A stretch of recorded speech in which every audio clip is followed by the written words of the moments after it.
ত্যাগ করো। এরপরে দেখেন আল্লাহর ভাষা এত চমৎকার।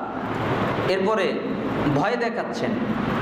এই কথাটা বলার পরে আল্লাহ বলছেন ওয়াত্তাকুল্লাহ, আল্লাহকে ভয় করো। মানে রাসূলের আদেশ নিষেধের ক্ষেত্রে খেয়ানত করো না। রাসূল যা দেয় তাই নিবা, যা নিষেধ করে তাই ত্যাগ করবা। আর এই ব্যাপারে কাকে ভয় করবা? আল্লাহকে। কেন? ইন্নাল্লাহা শাদীদুল ইকাব, আল্লাহ শাস্তি দানে খুবই কঠোর। মানে আল্লাহ খালি দয়া করতে পারে এমনটা নয়, তিনি কঠিন শাস্তিও দিতে পারেন। তার মতো শাস্তি কেউ দিতে পারে না। আল্লাহ দয়া দেখবেন, আপনাকে একটু আল্লাহ দয়া দেখাই। রিয়াদুস সালিহিন জান্নাত অধ্যায়ের মধ্যে এই হাদিসটা আছে, সবার শেষে এক লোক জান্নাতে যাবে। কার শেষে? সবার শেষে। ওই যে আমরা বলি না যে একজন জান্নাতীকে দেওয়া হবে 10 দুনিয়ার সমান একটা জান্নাত, বলি না? এই প্রচলিত কথাটা কিন্তু ভুল। কেন ভুল? সবাই 10 দুনিয়ার সমান জান্নাত পাবে না। কে পাবে? একজন লোক পাবে। বলেন তো কে পাবে? একজন। আর সবাই কি পাবে? 10 দুনিয়ার চেয়ে বেশি বড় জান্নাত পাবে। ওটা আল্লাহ জানেন, ওটার হিসাব আমাদের কাছে নেই। তাহলে 10 দুনিয়ার সমান একটা জান্নাত একজন পাবে। ওই একজন জাহান্নামে পড়ার পরে আল্লাহ তাআলা তাকে জীবন্ত নদীতে গোসল করিয়ে উঠিয়ে তাকে বলবেন, যাও, আমি তোমাকে আজকে মাফ করে দিলাম। তোমার উপরে অনেক কষ্ট দিয়েছি, তোমাকে অনেক শাস্তি দিয়েছি, যাও, আজকে মাফ করে দিলাম। তখন ওই লোকটা আল্লাহকে বলবে, আল্লাহ, আমি শেষ না আমার পরে আর কেউ আছে? তখন আল্লাহ বলবে, না, তুমি শেষ, তোমার পরে আর কেউ জাহান্নাম থেকে বের হবে না, তুমি শেষ ব্যক্তি, যাও জান্নাতে ঢোকো। তখন ওই লোকটা ভাববে আর বলবে আল্লাহকে, হে আল্লাহ, আমি যে জান্নাতে যাব, আমার কি জান্নাতে জায়গা আছে? আমি গেলে থাকবো কোথায়? থাকার তো জায়গা নাই। কেন নাই? জান্নাত তো বুক হয়ে গেছে, সবাই চলে গেছে, আমি মানে ও মনে করবে আমি একাই আছি, আর কেউ নাই। জান্নাতের একটা সৌন্দর্য হলো একজন আরেকজনকে দেখবে, একজন আরেকজনকে কি করবে? দেখবে। কিন্তু জাহান্নামের একটা পরিস্থিতি হলো একজন আরেকজনকে দেখবে না। আপনি মনে করবেন জাহান্নামে আপনি একাই, আর কেউ নাই।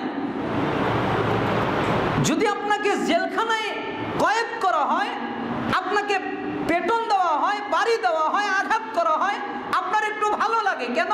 আপনার সাথে আরো 2-1 আছে। আপনি বলেন আমাকে তো একা মারতেছে না, ওকেও তো মারতেছে, এজন্য আপনি একটু ধৈর্য ধরেন। কিন্তু জাহান্নামে এমন নয়, আপনি মনে করবেন আপনি একাই।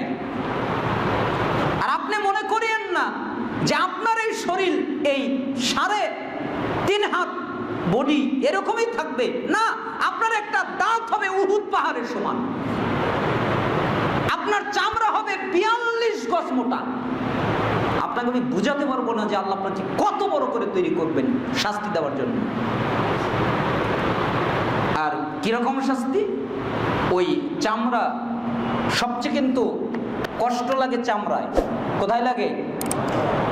আমি ডাক্তার মানুষ তো, এই চামড়া যদি কেটে ফেলেন, চামড়া যদি কেটে ফেলেন, উঠিয়ে দেন, এরপরে চামড়ার পরে যেই মাংসটা থাকে, এই চামড়ার নিচে আরো যে লেয়ার চামড়ার অংশগুলো আছে, সবগুলো যদি পুড়ে যায়, একেবারে মাংস পর্যন্ত ভিতরে যদি ঢুকে যায়, এরপরে ওইখানে বারবার সুচ দিয়ে গোতালেও ব্যথা পাবেন না। কেন? চামড়াতে ব্যথাটা বেশি লাগে। এই জন্য আল্লাহ 42 গজ মোটা তৈরি করবেন চামড়া। ওটা পোড়াবেন, আবার তৈরি করবেন, পোড়াবেন, আবার তৈরি করবেন, পোড়াবেন, আবার তৈরি করবেন, কোনো শেষ নেই। আর আপনি মনে করবেন আমি একাই। তো ওই লোকটা ভাববে যে আমি তো একাই জাহান্নামে, আর তো কেউ নাই, তো জান্নাতে গিয়ে তো সবাই বুক করে ফেলেছে, আমি কোথায় যাব? এরকম মনে হতে পারে না? মানে তো সে ভাববে আমি একা। তখন আল্লাহ তাআলা বলবে, আরে না, আচ্ছা তোমার দেশে কি রাজা বাদশা ছিল? ওই লোকটা আমাদের যুগের না, অনেক আগের যুগের, রাজা বাদশার যুগের। তো তখন বলবে হ্যাঁ রাজা বাদশা ছিল। আচ্ছা তার কি রাজত্ব ছিল? হ্যাঁ ছিল। কত বড়? অনেক বড়। আচ্ছা যাও, ওই রাজার রাজত্ব যত বড়, আমি আল্লাহ তোমাকে তত বড় জান্নাত দিব। লোকটা খুশি হয়ে যাবে। আচ্ছা তুমি কি খুশি হয়েছো? জি আল্লাহ আমি খুশি হয়ে গেছি, আমার আর কিছু লাগবে না। তখন আল্লাহ তাআলা বলবে, আরে শোনো, আমি তোমাকে রাজার রাজত্ব দিব, তার ডাবল দিব। তাকে জোড়া করলে যা হয় তার ডাবল দিব, তাকে জোড়া করলে যা হয় তার ডাবল দিব, তাকে জোড়া করলে যা হয় তার ডাবল দিব। আরে যাও, 10 পৃথিবীর সমান জান্নাত আমি তোমাকে এমনি দিব। এই জন্য সালাফগণ বলেন যে 10 পৃথিবীর সমান জান্নাত একজন পাবে, দ্বিতীয়জন পাবে না, কারণ ওটা হলো সবচেয়ে ছোট জান্নাত, ওর চেয়ে আর ছোট জান্নাত নাই। আপনাকে আমি কি দিয়ে বোঝাই যে জান্নাত কত মজার, কত আনন্দের। জান্নাত জাহান্নামের উপরে আমি খুতবা রেডি করছি, ইনশাআল্লাহ আপনাদের সামনে উপস্থাপন করব। দেখবেন জান্নাত আর জাহান্নাম এই বিষয়গুলো আমরা জানতে পারবো, আল্লাহ তাআলা সহজ করবে। তার মানে আল্লাহর দয়া কি, একজন বান্দাকে 10 দুনিয়ার সমান জান্নাত দিয়ে দিবেন। ওই আল্লাহ বলতেছেন আল্লাহকে ভয় করো, আল্লাহ কিন্তু শাস্তি দানে কঠিন। মানে আল্লাহ খালি দয়া করতে পারে এমনটা নয়, আল্লাহ কঠিন শাস্তিও দিতে পারে। আল্লাহ শাস্তি দানে খুব কঠিন, আল্লাহর মতো কঠিন কেউ নাই। অতএব আল্লাহ রসুল আমার নবী যা বলে তাই মানো, যা আদেশ করে তাই মানো, যা নিষেধ করে তাই ত্যাগ করো। এবার এক আলেমের সাথে আমার খটকা, চট্টগ্রাম, তো আমাকে বলছে যে এই আয়াত তো নাজিল হয়েছে গনিমতের কারণে, যে গনিমত দিবে এই জন্য, যে রাসূল তোমাদের যা দেয় মানে গনিমতের মাল দিচ্ছে ওইটাই নেও। এই আয়াত তো অন্য কোনো ক্ষেত্রে নাই। তখন আমরা জবাবের ভিতরে একটা হাদিস দেখলাম, যেটা বুখারী 4886, 4887, সহিহ মুসলিম 2125, আবু দাউদ 4169, ইবনে মাজাহ 1979, মুসনাদে আহমদ 4230, আরও অনেক কিতাবে আছেন। আব্দুল্লাহ ইবনে মাসউদ রাদিয়াল্লাহু আনহু তিনি বলেন, আল্লাহ ওই সমস্ত নারীর প্রতি মানে যেই নারীরা ওই পার্লারে দেখেন না আঁকিয়ে দেয় তাদের, এবং যারা নিজের শরীরে আঁকায়, হয় কাউকে আঁকিয়ে দেয় না হলে নিজে আঁকায়, অথবা যারা সৌন্দর্যের জন্য ভুরু চুল উপড়িয়ে ফেলে, ভুরুর চুলগুলো উঠিয়ে চিকন করে না, চিকন করে যে নারীরা, অথবা যারা দাঁতের মাঝে ফাঁক সৃষ্টি করে, যে দাঁত কেমন যেন একা বেঁকা দেখা যাচ্ছে, তাহলে আমি একটু ডাক্তারকে দিয়ে সোজা করে নিই যাতে সৌন্দর্য দেখা যায়, মানে সৃষ্টির বিকৃতি ঘটায়, অথবা এই সমস্ত কাজ করে, সেসব নারী আল্লাহর সৃষ্টিতে বিকৃতি আনয়ন করে।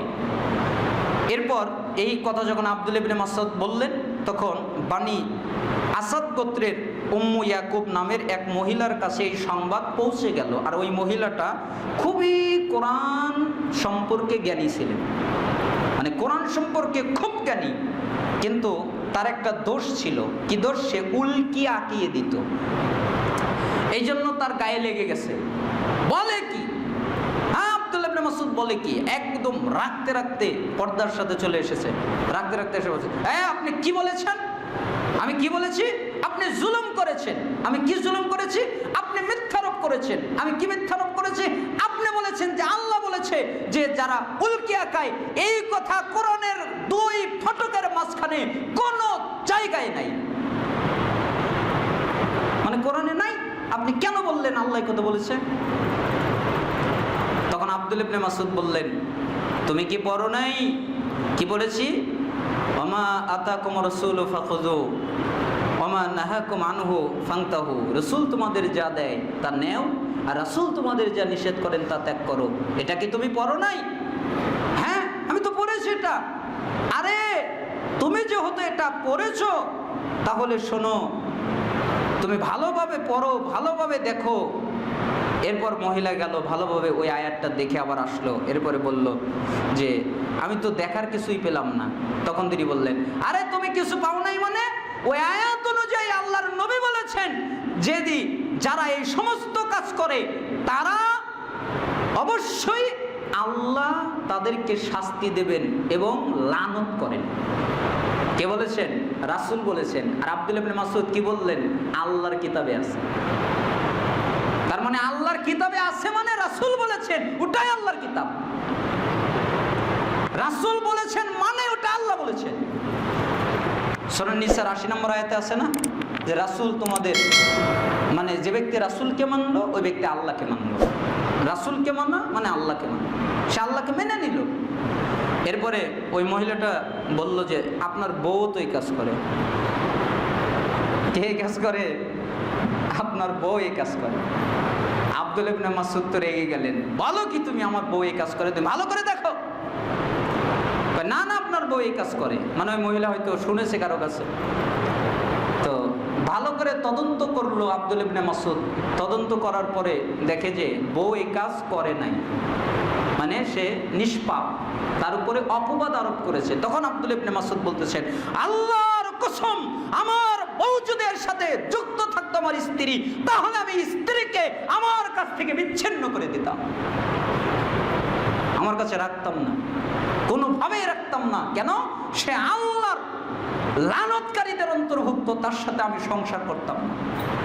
কিন্তু সে এই কাজ কি করেছে? করেনি। তাহলে এই হাদিস অনুযায়ী বোঝা যায় যে যে কোনো আদেশ, যে কোনো নিষেধ আল্লাহ রসুল করবেন, ওই আদেশই পালন করতে হবে, ওই নিষেধই ত্যাগ করতে হবে। ঠিক তো? মনে থাকবে না? আল্লাহ তাআলা আমাদেরকে আল্লাহ এবং তার রাসূলের আনুগত্য করার তৌফিক দান করুন। আলহামদুলিল্লাহ ওয়াহদা ওয়াসসালাতু ওয়াসসালামু আলা রাসূলিল্লাহ, আম্মা বাদ। সমস্ত প্রশংসা আল্লাহ তাআলার জন্য। সালাত এবং শান্তি বর্ষিত হোক আমাদের প্রিয় নবী